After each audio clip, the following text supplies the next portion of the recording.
오늘부터 그동안 이제 저희가 8주 동안 새가족반을 나눴어요. 그리고 이제 오늘부터 새로운 말씀을 나누려고 합니다. 이제 2024년이 몇 주 남았어요? 8주, 9주? 2개월 남았죠, 2개월. 네. 2024년을 우리가 시작하면서 그 잡으신 말씀들과 기도 제목들이 있으셨죠? 여러분, 한번 점검해 보시기를 바랍니다. 성취된 것들도 있고, 또 아직 진행 중인 것도 있죠. 그쵸? 근데 설마 새까맣게 잊어버리신 건 아니죠? 그러시면 안 됩니다.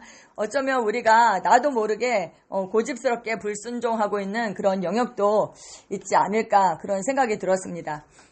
여러분과 저에게 그 성령님의 빛 비추심이 있기를 기도합니다. 아멘. 오늘부터 나눌 말씀은 바로 형통한 삶을 사는 비결 입니다. 이것을 앞으로 몇 주 동안 나누고 싶습니다. 우리 거기 볼드된 부분 우리 함께 기도하겠습니다. 시작.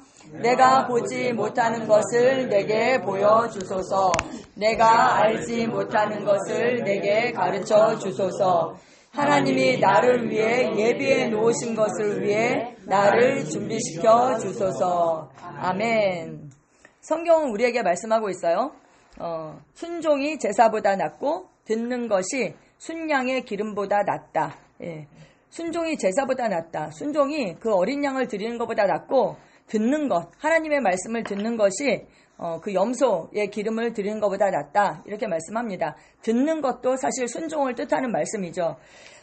이는 거역하는 것은 점치는 죄와 같고 완고한 것은 사신 우상에게 절하는 죄와 같다. 이렇게 말씀합니다.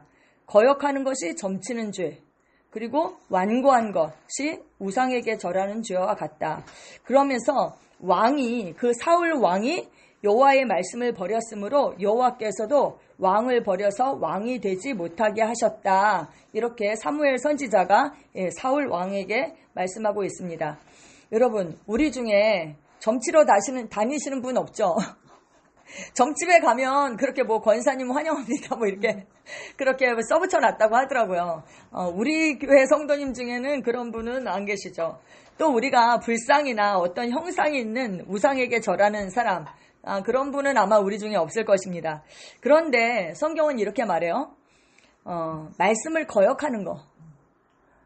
하나님께서 말씀을 통해서 우리에게 말씀하시잖아요. 또 성령님께서 감동하시잖아요. 근데 그 말씀을 거역하는 거, 그게 점치는 죄와 같다. 그리고 마음이 완고한 것, 즉 교만한 것이죠. 하나님의 말씀을 더 높여야 되는데 내 생각이나 내 경험이나 내 기준을 더 높이는 것, 그거 마음이 완고한 것입니다. 그것은 뭐라고요? 우상 숭배의 죄와 같다. 이렇게 말씀하고 있습니다. 사무엘 선지자는 사울이 하나님의 말씀에 불순종한 것을 그가 여호와의 말씀을 버렸다라고 그렇게 말씀하고 있습니다. 그래서 하나님도 그를 버려서 그가 왕이 되지 못하게 하셨다. 여러분, 하나님께서 우리를 버리실까요? 그렇지 않죠. 그렇지 않죠. 히브리서 13장 5절에 뭐라고 말씀하세요? 우리 함께 읽겠습니다. 시작. 내가 결코 너희를 버리지 아니하고 너희를 떠나지 아니하리라 하셨느니라. 하나님께서 내가 너를 결코 버리지 않을 거야. 떠나지 않을 거야. 그렇게 말씀하십니다. 하나님께서 그를 버리신 것이 아니라 사울이 말씀에 불순종했기 때문에 이스라엘 왕이라는 그 위대한 부르심이 있었음에도 불구하고 그는 그 부르심을 끝까지 완수할 수 없었던 것입니다. 부르심을 받았어요. 근데 택하심의 그 자리까지, 최고의 부르심까지 갈 수 없었던 것입니다. 다시 말하면 이게 좀 아이러니한데 그는 왕이었음에도 불구하고 왕이 될 수 없었던 것입니다. 왜요? 말씀을 버렸기 때문에. 그러면 우리에게 적용하면 우리에게 말씀이 왔어요. 성령님의 감동이 있어요. 근데 우리가 그 말씀에 불순종해요. 순종하지 않아요. 그러면 그게 말씀을 버리는 거거든요. 그럼 말씀을 버리면 그 말씀은 우리 안에서 효과가 있을 수가 없죠. 그렇죠? 우리가 그 말씀을 붙들어야지, 그 말씀대로 행해야지 효과가 있거든요. 그 말씀이 살아서 우리 안에 역사하고 우리 삶 가운데 그 실제가 나타나게 되는데 우리가 말씀에 불순종하기 때문에 그 말씀이 효과가 없게 되는 것입니다. 다시 말하면 결국 우리가 그 부르심을 이룰 수 없게 되는 것이죠. 우리가 말씀을 버리면 우리가 위대한 하나님의 자녀임에도 불구하고 그 위대한 삶을 살 수 없고 누릴 수 없는 것입니다. 기업의 영광을 우리에게 주셨지만 우리가 말씀을 버리기 때문에 그 기업의 영광의 풍성함을 누릴 수가 없는 것입니다. 네. 앞으로 2024년이 끝나고 2025년이 된다라고 해서 우리의 시간이 2024년 이렇게 딱 시간이 끝나는 게 아니잖아요. 근데 저는 그런 생각이 들어요. 하나님께서 시간을 연, 월, 일 이렇게 나눠주셨잖아요. 이게 너무 감사한 것 같아요. 매일, 매월, 매년 이렇게 새 출발과 마무리를 우리가 할 수 있잖아요. 이게 없으면 어떻겠어요. 그렇죠? 근데 이렇게 시간을 나눠주셔서 우리가 항상 이렇게 마무리하고 또 새 출발하고 마무리하고 새 출발하고 이렇게 하신 것도 하나님의 은총이라는 그런 생각이 듭니다. 앞으로 2024년 얼마 남았어요? 2개월 남았어요. 정말 한 해를 잘 마무리하고 올해 성취해야 할 것들을 성취하시기를 축복합니다. 아멘. 우리가 올해 어떻게 했어요? 유대인의 달력으로는 5784년 문이 열리는 해다 이렇게 했죠. 유대인의 민간력으로는 이미 새해가 시작되었습니다. 5785년 바람의 시즌, 성령의 시즌이다. 내년은 정말 복음 전도자들의 최고의 해가 된다 이렇게 말씀하고 있어요. 하나님의 그 능력으로 정말 그 성령의 능력으로 일하는 그런 한 해가 될 것입니다. 아멘. 근데 아직 2024년이 우리에게 남아있어요. 2개월이. 저는 우리가 정말 한 해 문이 열리는 해다 이렇게 선포하고 한 해를 시작했는데 아직 우리에게 열려야 하는 그런 문들이 있습니다. 여러분. 그쵸? 아직 우리에게 2개월이 있습니다. 하나님의 위대한 종들을 보면요. 그들이 말년에 정말 최고의 부르심까지 가고 평생 했던 것보다 더 많은 일들을 성취를 했거든요. 우리의 인생이 그런 인생이 되기를 축복합니다. 아멘. 그리고 올해도 마찬가지예요. 앞으로 그 10개월 동안 했던 것들보다도 앞으로 2개월 동안 우리에게 더 큰 진보가 있고 발전이 있고 더 많은 것을 성취하고 말씀이 실제가 되는 2개월이 될 것을 축복합니다. 아멘. 네. 제가 앞으로 2개월 남았는데 정말 어떤 말씀을 전할까 이렇게 생각할 때 한국 교회에서 선포되지 않는 말씀이 뭐예요? 제자도 그리고 재정 말씀 이에요. 근데 김준호 목사님은 1년에 한 번, 두 번 적어도 한 번 이상은 제자도와 재정에 관한 말씀을 하신다고 하셔서 저도 이제 그렇게 하려고 노력하고 있어요.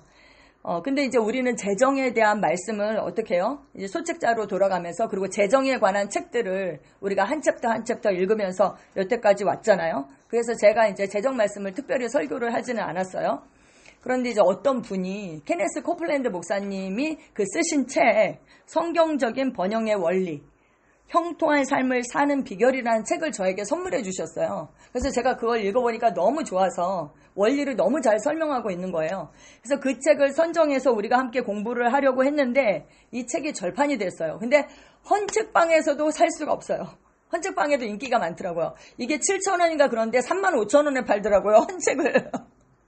헌책을 35,000원에 팔아요. 요즘은 헌책이 더 비싸요. 제가 어떤 책도 헌책방에서 사려고 했는데 이게 정말 없는 것을 구하는 거잖아요. 그 헌책 절대 싸게 안 팔아요. 되게 비싸게 팔아요. 근데 35,000원이어도 사더라고요. 진짜 내가 필요한 책이니까. 근데 여러분들한테 한 권 한 권 다 선물할 수가 없잖아요. 그래서 제가 이 책의 내용을 가지고 그 몇 주 동안 나누려고 합니다. 제가 잘 이렇게 서머리해서 핵심 내용을 잘 전달하도록 그렇게 할게요. 네, 우리에게 재정의 돌파가 필요하죠. 아멘.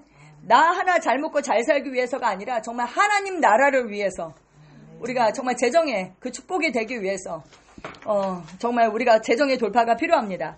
그런데 케네스 코플랜드 이 목사님이 재정 분야에 있어서 가장 형통하신 분이에요. 예, 가장 형통하신 분. 그래서 우리가 그분으로부터 배울 것이 있다고 생각합니다.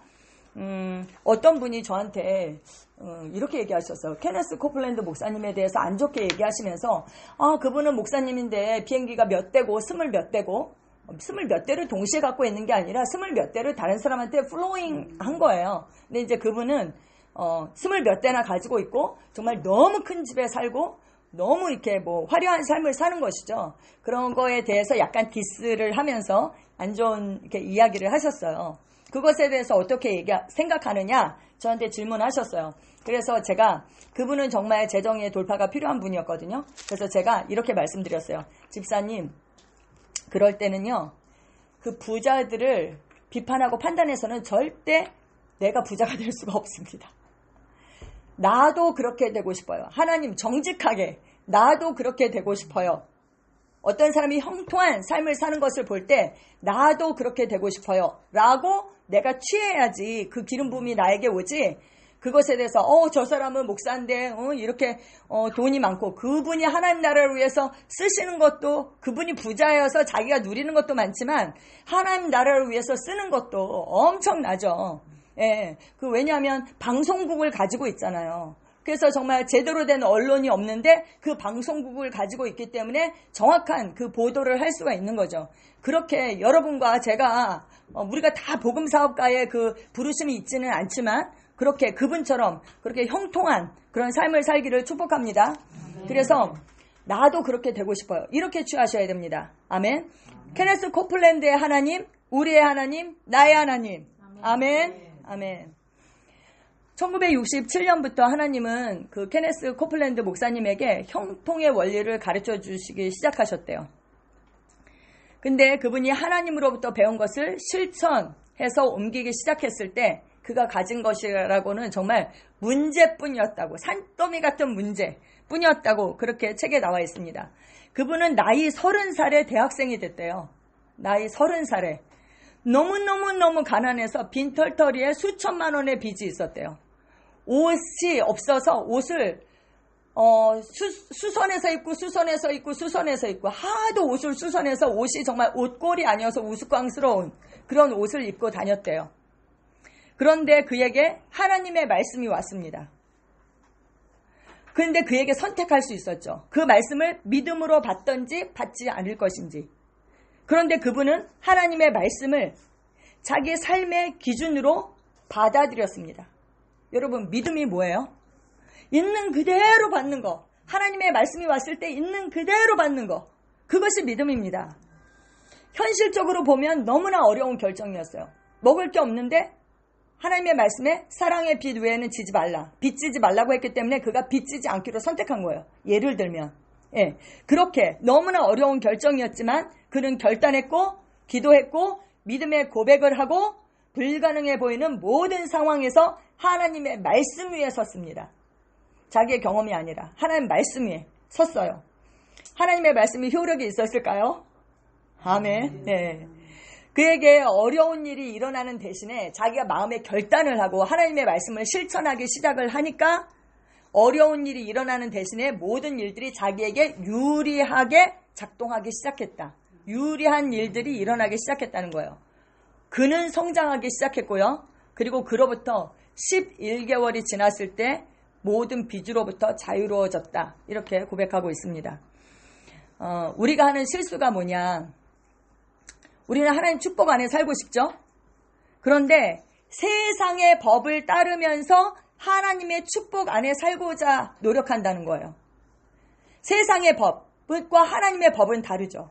세상 시스템과 하나님 시스템 달라요. 세상 원리와 하나님의 원리가 달라요. 근데 여전히 세상의 시스템 안에서 그 세상의 법으로 살면서 하나님의 축복을 받기를 원하는 거죠. 이것은 소용없는 일입니다. 작동하지 않아요. 문제는 우리가 하나님 왕국에서 운영되는 그 법칙을, 그 원리를 모른다는 것입니다. 우리는 하나님의 원리와 방법을 사용하여 하나님의 그 축복을 받아야 합니다. 영적인 영역에서 받은 그 신령한 복, 그 복을 우리 삶 가운데 실제 받아서 나타내는 삶, 그 삶을 살아야 하는 것이죠. 그 케네스 코플랜드 목사님은 우리에게 도전해요. 하나님의 말씀을 통하여 얻은 그 형통의 원리에 대해서 우리에게 가르쳐 주시면서 우리에게 도전하고 있습니다. 여러분, 이것은 이론이 아닙니다. 실제입니다. 실제. 그분의 삶을 통해서 증명한 거예요. 그에게 역사하는 하나님의 말씀은 반드시 우리에게도, 나에게도 역사합니다. 아멘. 내가 그 법 안으로, 그 원리 안으로 들어가면 누구에게나 역사하는 거예요. 그게 뭐예요? 공의의 하나님이에요. 너에게는 되고 나에게는 안 되는 게 아니에요. 그래서 다른 사람의 형통한 것을 볼 때 그가 되면 나도 된다. 우리는 이렇게 취해야 하는 것이죠.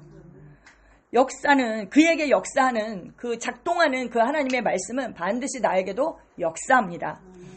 그들을 진리로 거룩하게 하옵소서. 아버지의 말씀은 진리니이다. 아멘. 여기서 진리라는 게 뭐예요? 실제라는 거예요. 실제. 하나님의 말씀은 이론이 아니라 진짜 살아서 역사하는 실제입니다. 아멘. 아멘. 우리 요한 3서 1장 2절에서 4절 말씀 우리 함께 읽겠습니다. 시작. 사랑하는 자여 내 영혼이 잘됨 같이 내가 범사에 잘되고 강건하기를 내가 간구하노라. 형제들이 와서 내게 있는 진리를 증거하되 내가 진리 안에서 행한다 하니 내가 심히 기뻐하노라. 내가 내 자녀들이 진리 안에서 행한다 함을 듣는 것보다 더 즐거움이 없도다. 아멘. 이 요한의 서신을 받는 그들이 어떻게 했어요? 하나님 말씀 안에서 행했대요. 진리 안에서 행했다. 진리 안에서 행한다는 것은 하나님 말씀 안에서 행하는 거잖아요. 그래서 그것이 그 말씀대로 행할 때 실제가 되었어요. 그래서 그 실제가 된 그것, 내게 있는 진리를 증거했다 이러거든요. 자기에게 실제가 된 그 진리, 그 실제를 증거했대요. 그래서 이거 내가 너무 기뻐한다. 내 자녀들이 그 진리 안에서, 그 실제 안에서 행한다함을 듣는 것보다 더 즐거움이 없다 이랬거든요. 근데 사도 요한은 오랜 세월을 살았어요. 사도들 중에 제일 오래 살았어요. 100살이 넘게 살았고 100살 가까이, 정확히 나이는 모르지만 주님의 모든 사역을 가장 옆에서 자세히 목격했죠. 그리고 생명에 대한 계시가 높았습니다. 그는. 그리고 지혜로운 연장자였어요. 그가 우리에게 이렇게 얘기하는 거예요. 요한 3서에 이렇게 얘기하는 거예요. 네 영혼이 잘됨과 같이 네가 범사에 잘되고. 근데 여기에 한국어 성경에는 안 나와 있지만 영어 성경을 보면 뭐라고 돼 있냐면 Beloved, I wish above all things that you may prosper. 이렇게 돼 있어요. 뭐냐면 그 무엇보다도 내가 기도하는데 그 무엇보다도 네가 범사에 잘되고 강건하기를 내가 간구한다. 기도한다. 무엇보다 그게 중요하다는 거예요. 그쵸? 그 무엇보다 네가 프로스퍼 하기를 원한다. 이렇게 되는데 프로스퍼, 여기 뭐라 그랬어? 범사에 잘 된다. 우리는 이렇게 표현했는데 영어로 보면 prosper예요. 번영, 번창, 번성, 형통. 이게 우리가 번영신학이다 이렇게 비판하잖아요. 근데 형통 이러면 사람들이 별로 거부감이 없거든요. 형통입니다. 형통. 모든 일에 있어서 네가 형통하기를 내가 원한다. 그리고 강건하기를, 건강하기를 바란다. 이렇게 말씀하고 있어요. 그런데 사도 요한은 번영하고 건강하기를 간구할 때 뭐라고 그랬느냐? 네 영혼이 잘됨과 같이 이 말씀을 덧붙였습니다. 영혼. 그래서 저는 영이 잘되고 혼이 잘되고 이렇게 생각했거든요. 근데 그게 아니라 그 영어로 보면 soul 이렇게 돼 있고 그 헬라어 원어로 보면 푸시케가 잘됨 같이 이렇게 됐어요. 푸뉴마가 잘됨 같이가 아니라 푸시케. 다시 말하면 혼이 잘 되는 거예요. 혼. 거듭난 우리는 뭐예요? 거듭난 우리는 영이며 혼을 가지고 있고 몸 안에 삽니다. 여기서 영혼은 바로 우리의 혼. 혼에는 뭐가 있어요? 생각이 있어요. 감정이 있어요. 그리고 의지가 있어요. 뜻이 있어요. 그래서 혼이 잘됨과 같이 네가 번영하고 형통하고 건강하기를 바란다. 이렇게 말씀하고 있습니다. 여러분, 제가 충격적인 거 말씀해 드릴게요. 우리는 우리의 혼보다 더 번영하거나 더 건강해질 수는 없습니다. 혼이 잘 되는 것만큼 우리가 번영하고 건강할 수 있어요. 여기서 말하는 번영은요, 돈이나 재정만을 의미하는 것은 아니에요. 번영은 모든 분야에 있어서 샬롬이에요. 번영은. 돈을 추구하면 돈은 인간에게 비열한 신이 됩니다. 비열한 신이에요. 돈은 우리의 종이 되어야 하거든요. 성경은 돈 자체는 악이거나 선이거나 이게 아니에요. 중립적이에요. 근데 돈을 사랑하면 일만하게 뿌리가 된다. 이렇게 말씀하고 있습니다. 여기서 번영은 정말 범사에 잘 되는 것, 그것을 의미합니다. 오늘 번영에 대해서 좀 나눠보고 싶은데요. 번영에는 3가지 영역이 있어요. 영적인 번영, 혼적인 번영, 육적인 번영. 예. 이 세 가지 모든 것이 영혼, 몸이 잘 되는 것이 하나님의 뜻입니다. 아멘. 영적으로 번영하려면 어떻게 해야 되느냐? 거듭나야 됩니다. 거듭나고 성령 충만을 받아야 됩니다. 예수님을 영접하는 자, 곧 그 이름을 믿는 자는 하나님의 자녀로 거듭나게 됩니다. 아멘. 그러면 영이 살아나서 전능하신 아버지와 교제할 수 있게 돼요. 교통할 수 있게 돼요. 자녀에게 주신 모든 것을 받을 수 있는 그 위치에 있게 됩니다. 우리의 영은 이미 번영했습니다. 아멘. 박성만 성도님의 영은 이미 번영했습니다. 아멘. 아멘. 그런데 문제는 그 다음에 혼이에요. 혼의 번영. 혼은 생각, 감정, 의지. 한마디로 말하면 정신이에요. 정신. 하나님의 말씀으로 이 혼이 새롭게 되어야 하거든요. 우리가 그냥 단지 많은 양의 지식을 가졌다라고 해서 경험이 많다라고 해서 우리의 혼이 번영하는 것은 아닙니다. 그렇죠? 혼이 잘 돼야 돼요. 그래서 사도 요한이 얘기한 거죠. 네 혼이 잘됨과 같이 네가 범사에 잘되고 강건하기를 원한다. 이렇게. 혼. 근데 여기 고린도후서 10장 5절 킹 제임스 흠정역으로 말씀하고 있습니다. 우리 함께 읽겠습니다. 우리는 상상하는 것과 또 하나님을 아는 지식을 대적하여 스스로를 높이는 모든 것을 무너뜨리고 모든 생각을 사로잡아 그리스도께 순종하게 하며. 혼에 있어서 혼의 주인은 생각이에요. 생각에 따라서 감정도 와요. 생각에 따라서 자기의 뜻, 의지도 세우는 거예요. 그래서 이 생각이 되게 중요해요. 그래서 성경에서 뭐라고 그러느냐? 모든 생각을 사로잡아서 그리스도께 복종케 한다. 순종케 한다. 이렇게 말씀하고 있습니다. 로마서 12장 2절은 뭐라고 해요? 마음을 새롭게 함으로 변화를 받아라. 여기서 마음이 생각이죠. 생각을 변화시켜야 된다는 거예요. 뭘로 변화시켜요? 우리의 생각을 진리이신 하나님의 말씀으로 새롭게 하여 하나님의 말씀과 일치하는 사고 방식을 갖게 될 때 우리의 혼이 번영케 됩니다. 아멘. 혼이 번영한 사람은요, 그들의 생각, 감정, 의지가 하나님 말씀의 지배를 받게 돼요. 자기의 감정에 의해서 지배받지 않아요. 자기의 습관에 의해서 지배받지 않아요. 자기의 과거의 경험에 의해서 지배받지 않아요. 하나님의 말씀에 의해서 지배받고 그 말씀과 일치합니다. 하나님은 우리에게요, 자유의지를 주셨어요. 그것은 하나님의 속성이에요. 우리를 사랑하시기 때문에 우리에게 자유의지를 주셨습니다. 천사들에게도 자유의지를 줬어요. 예. 근데 사람은 하나님의 형상으로 지어졌고 우리의 생각을 결정할, 우리의 생각을 선택할 수 있는 그 의지를 우리에게 주셨습니다. 자유의지를. 우리의 의지를 사용해서 영원한 운명을 선택할 수 있어요. 우리가. 제가 충격적인 얘기 해드릴게요. 우리의 의지를 사용해서 우리의 생각으로 의지를 선택해서요. 우리가 원하면 지옥에도 갈 수 있어요. 근데 우리는 예수 그리스도를 선택했어요. 그분을 나의 주님으로 영접하기로 선택했어요. 그래서 구원받은 거예요. 그래서 지옥에서 천국으로 옮겨진 거예요. 와, 정말 너무 놀랍지 않아요? 우리가 원하면 지옥에도 갈 수 있다니까요. 우리의 이 자유의지가 이렇게 대단해요. 하나님은 절대 우리의 의지를 부수고 강제적으로 우리를 지배하는 분이 아닙니다. 하나님은 우리가 그 의지를 사용하여 그분의 뜻에 순종하기를 원하십니다. 아멘. 어떤 여자가 지난번에 제가 예를 들었죠. 코담배를 피우는 거예요. 코담배. 막 기도하는 거야. 하나님, 이 코담배를 끊게 해주세요. 끊게 해주세요. 끊게 해주세요. 근데 케네스겐 목사님이 어떻게 했어요?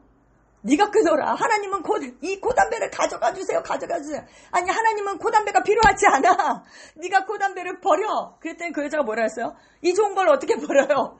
기도는 코담배를 끊게 해주세요. 하지만 실제 중심 마음에서는 그걸 버리고 싶지 않은 거예요. 내가 진짜 버리기를 원하고 하나님께 기도해야 되죠. 그럼 성령 하나님께서 우리의 연약함을 도우시죠. 내가 진짜 술을 끊고 싶은가 봐야 돼요. 술을 끊고 싶으면 하나님 끊게 해주세요가 아니라 지옥에 갈지 천국에 갈지도 우리에게 맡기셨어요. 내가 그 자유의지를 사용해서 내가 끊기로 결단하고 성령님 도와주세요. 나의 연약함을 도와주세요. 이렇게 기도해야 하는 것입니다. 아멘. 우리 거기 신명기 30장 19절 함께 읽겠습니다. 시작. 내가 오늘날 천지를 불러서 너희에게 증거를 삼노라. 내가 생명과 사망과 복과 저주를 내 앞에 두었은즉 너와 내 자손이 살기 위하여 생명을 선택하고. 아멘. 생명과 사망, 복과 저주가 우리 앞에 있대요. 그리고 그것을 선택할 수 있는 그 권세를 우리에게 주셨대요. 이 얼마나 엄청난 특권이에요. 선택은 누구에게 달려 있습니까? 바로 우리에게, 나에게 달려 있습니다. 내가 스스로 사망을 선택하고 저주를 선택하고 하나님을 원망할 수는 없는 것입니다. 사람의 혼이 번영을 하면, 하나님의 말씀과 일치하면 그 의지가 어떻게 돼요? 하나님의 의지와 일치하게 돼요. 내 뜻이 하나님의 뜻과 일치하게 돼요. 그래서 그게 연합해서 일하게 돼요. 하나님의 뜻, 하나님의 의지는 무엇입니까? 어디에 나타나 있습니까? 말씀에 나타나 있습니다. 거짓된 사람은 자기의 뜻과 말이 다를 수 있죠. 그렇죠? 자기 속으로 원하는데 아우 됐어요 이렇게 얘기하는 거예요. 그건 거짓이죠. 근데 정말 참된 사람은 그 사람의 뜻과 말이 일치합니다. 예. 하나님의 그 뜻과 하나님의 말씀은 동일한 것이에요. 여러분, 우리의 감정적인 영역도 마찬가지예요. 혼이 번영한 사람은요, 감정을 제어할 수 있어요. 감정을 제어한다는 것은 자기의 감정을 표현하지 않고 그냥 꾹 억누른다라는 그런 뜻이 아니에요. 예수님은 나사로의 무덤 앞에서 어떻게 하셨어요? 우셨어요. 예. 나사로가 죽어서 슬퍼서 울었다라기보다는 그들이 정말 그 부활의 그 주님이신 그 주님을 앞에 놓고도 그걸 모르고 마르다, 그 사랑하는 마르다와 마리아도 그것을 모르고 우는 것을 보시면서 정말 비탄해 하셨죠. 그런데 그는 다른 사람들처럼 우셨지만 비탄에 빠지지 않으셨어요. 그분은 영에 의해서, 하나님의 말씀에 의해서 움직이셨습니다. 그래서 어떻게 했어요? 말씀으로 나사로를 일으키셨어요. 할렐루야. 감정을 표현하셨지만 인간적인 그 감정에 의해서 움직이지 않으셨습니다. 우리가 화가 날 수 있죠. 근데 그 화난 감정으로 뭔가를 결정하지 않는 것입니다. 섭섭한 게 들어올 수 있죠. 섭섭한 게 들어와요. 근데 그 섭섭한 감정으로 그 감정을 품고 그걸 묵상하고 그 감정이 역사하도록 하지 않는 것입니다. 아멘. 우리는 우리의 감정을 진리, 하나님의 말씀과 일치시킵니다. 아멘. 혼이 번영하면 어떻게 돼요? 생각, 우리의 의지, 감정, 이 모든 것이 하나님의 말씀과 일치하게 됩니다. 아멘. 당신은 당신의 혼보다 더 번영하거나 건강해질 수 없습니다. 그러니까 이 혼의 형통, 이 혼의 번영이 얼마나 중요해요. 당신은 거듭나고 심지어 성령 충만까지 받고서도 혼적으로 번영하지 못할 수 있어요. 저는 이런 분 주변에 너무 많이 보거든요. 올바른 지식이 없고 또 그 말씀으로 우리의 혼을 새롭게 하지 않으면 내가 신실한 그리스도인이어도 매주일 주일 성수해요. 11조 해요. 그렇지만 여전히 우리를 향한 그 하나님의 온전한 뜻을 놓치고 살 수 있다는 것입니다. 그럼 이제 영의 번영, 혼의 번영 맞죠? 그럼 육적인 번영은 무엇인가? 감각의 번영이라는 관점에서 우리의 건강, 그리고 금, 은, 우리가 재정적인 혜택을 보는 것들, 정치적 혜택, 그리고 사회적 혜택 등을 포함합니다. 세상이 말하는 번영이에요. 그러나 우리는 알죠. 부와 권력이 모든 문제를 해결해 줄 수 없다는 것을. 돈으로 약은 살 수 있지만 건강을 살 수는 없죠. 돈으로 침대는 살 수 있지만 세상이 줄 수도 없고 알 수도 없고 빼앗아갈 수도 없는 그 평강을 살 수는 없습니다. 하나님의 뜻은 뭐예요? 평강의 하나님이, 우리 오늘 찬양했죠? 뭐예요? 영과 혼과 육이 다 온전하여져서 주 예수 그리스도 오시는 날까지 온전하게 보존되는 것, 그것이 하나님의 뜻입니다. 아멘, 아멘. 거기 데살로니가 전서 5장 23절 우리 찬양했는데 우리 한번 읽겠습니다. 시작. 평강의 하나님이 친히 너희를 온전히 거룩하게 하시고 또 너희의 온 영과 혼과 몸이 우리 주 예수 그리스도께서 강림하실 때에 흠없게 보존되기를 원하노라. 아멘. 네, 영과 혼과 몸이 흠없게 보존되기를 원하신다. 아멘. 그러면 무엇이 영적, 혼적, 육적인 번영을 가져올까요? 뭐예요? 하나님의 말씀.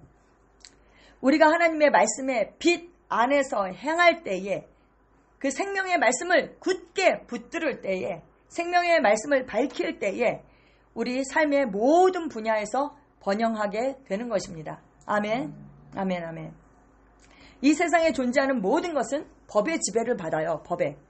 영적인 세계에도 법이 있고 자연적인 세계, 물리적인 영역에도 법이 있어요. 중력의 법칙, 만유인력의 그 법칙이 있잖아요. 그렇죠? 하나님께서 두신 법칙이에요. 그런데 영적인 세계와 그 법칙들이 자연계와 그 법칙들보다 더 강력합니다. 영적인 세계가 더 큰 세계고 자연계가 더 작은 부분이거든요. 예. 왜냐? 물리적인 그 영역은요, 영적인 그 영역의 결과로, 법칙의 결과로 생겨났기 때문입니다. 우리가 잘 알죠? 히브리서 11장 3절 시작. 믿음으로 모든 세계가 하나님의 말씀으로 지어진 줄을 우리가 아나니 보이는 것은 나타난 것으로 말미암아 된 것이 아니니라. 아멘. 하나님의 말씀은 영이죠. 그 영으로 지어졌대요. 근데 그 영은, 하나님의 말씀은 어떤 말씀이냐? 믿음의 말씀이에요. 믿음의 말씀. 하나님께서 빛이 있으라 말씀하셨을 때 빛이 있으라 선포하면 그대로 될 것을 하나님은 믿으셨어요. 믿음을 창조하신 분이고 믿음을 완성하신 분입니다. 그분은. 아멘. 아멘. 믿음으로, 예, 이 모든 것을 창조하셨어요. 믿음의 말로. 그래서 보이는 것은 그냥 나타난 것으로 말미암은 게 아니라 보이지 않는 영역에서 어떤 것으로 인해서 나타나게 된 것이다. 이렇게 말씀하고 있는 것입니다. 이 세계와 물리적인 능력은 영적인 능력인 믿음에 의해서, 믿음의 말에 의해서 창조되었습니다. 아멘. 이 믿음은 실제적인 능력입니다. 믿음의 능력이 작동하면 영적인 법칙들이 하나님이 말씀하신 바에 따라 움직이게 됩니다. 아멘. 기능하게 되는 것입니다. 하나님의 말씀은 어떻게 써요? 영원히 어디에 섰다? 하늘에 굳게 섰다. 이렇게 성경에 기록되어 있습니다. 그것은 법칙이에요. 하늘 위에 세워진 법. 가장 최고의 상위법이라는 거예요. 하나님의 말씀에 있는 성공의 공식은 그 지시대로 따랐을 때 그 결과를 가져옵니다. 아멘. 말씀을 행하면 그 말씀이 행한 그 결과, 그것을 반드시 가져온다는 거예요. 예를 들어서 우리가 너무 잘 아는 말씀이 있잖아요. 정말 마가복음 11장 23절 말씀 우리 함께 읽겠습니다. 시작. 내가 진실로 너희에게 이르노니 누구든지 이 산더러 들려 바다에 던져지라 말하며 그 말하는 것이 이루어질 줄 믿고 마음에 의심하지 아니하면 말한 그대로 되리라. 아멘. 예수님께서 하신 말씀이에요. 예수님께서 이 말씀을 통해서 우리에게 영적인 원리, 그 믿음의 원리를 우리에게 가르쳐주고 계세요. 눈으로 보는 것과는 전혀 상관없이, 눈으로 보면 문제가 많아요. 근데 그 문제와 상관없이 우리가 말하는 것을 그대로 이룰 수 있다. 이거 우리가 육적으로 생각하면 납득하기가 어렵죠. 아니 어떻게 말한다고 돼? 이렇게 얘기하잖아요. 근데 이게 뭐예요? 영존하시는 하나님의 말씀입니다. 하나님의 말씀은 하늘 위에 굳게 세워졌습니다. 이 말씀을 믿는 거는 뭐예요? 그대로 받아들이는 거예요. 이 말씀을 그대로 받아들이고 행동으로 옮긴다면, 그리고 마음에 의심하지 않으면 어떻게 돼요? 영적인 법칙이 반드시 역사할 것입니다. 아멘. 번영의 원리도 구원, 치유의 원리와 똑같은 방식으로 작동합니다. 마음으로 믿고 입으로 시인해서 우리가 구원받았잖아요. 이게 치유의 원리, 그리고 번영의 원리도 같은 거예요. 동일한 하나님, 동일한 하나님의 말씀, 동일한 믿음의 법, 그리고 동일한 사단이에요. 우리의 것을 도적질해가는 동일한 사단을 놓고 우리가 선포하는 말입니다. 아멘. 하나님께서 성도들에게 나타내신 모든 법칙은 절대로 사라지지 않으며 그것들을 가동시켰을 때 반드시 효력을 가져옵니다. 하나님께서 우리에게 주신 모든 원리들은 성경에 기록되어 있습니다. 그리고 그 원리들을 우리에게 가르쳐 주시고 우리를 인도하시며 그것들이 어떻게 역사하는가를 보여주시기 위해서, 역사한다는 것은 일한다는 거죠. 실제가 되게 한다는 거예요. 그 말씀이 실제가 되게 하시기 위해서 우리에게 누구를 보내주셨어요? 성령 하나님을 보내주셨어요. 우리로 하여금 그 원리들을 사용하도록. 왜요? 왜 우리로 하여금 그 원리를 사용하게 하실까요? 우리가 그 원리들을 사용해서 그 원리들이 작동될 때마다 그것을 말씀하신 하나님께 영광이 돌아가기 때문입니다. 아멘. 이게 무슨 말씀이냐? 한마디로 말하면 말씀이 실제가 될 때마다 말씀하신 그 하나님의 영광이 나타나는 것이고 그것이 하나님께 영광을 돌리는 것입니다. 아멘. 우리가 말씀의 실제 맨날 묵상하잖아요. 이 말씀의 실제 가지고 말씀이 실제가 될 때마다 하나님이 나타나시는 것이고 하나님의 영광이 나타나시는 거고 하나님의 말씀이 진짜 실제다. 진리라는 것을 우리가 나타내는 것이거든요. 이게 하나님께 영광이 되게 하는 것이에요. 아멘. 우리가 번영을 공부하는 데 있어서 명심해야 될 게 있어요. 시작할 때도 말씀드렸지만 육신적인 시각, 세상적인 태도를 가지고 우리가 생각하지 말아야 하는 거예요. 하나님의 말씀을. 세상 시스템 안에서 하나님의 최대의 축복이 오기를 기대해서는 된다, 안 된다? 안 된다. 그냥 인간 수준으로 사는 것. 거듭나지 않은 그 자연인 수준. 그냥 하나님 차선에 만족하며 사는 것을 어떻게 해요? 거절하십시오. 거절하십시오. 나는 하나님의 최선 안에 나를 향한 그 온전한 뜻, 신성한 부요와 신성한 건강과 신성한 사랑과 능력을 누리면서 살겠다라고 결단하십시오. 그러기 위해서는 하나님의 원리, 하나님의 시스템, 하나님의 법을 알아야 하고 그것이 어떻게 작동되는지를 알아야 합니다.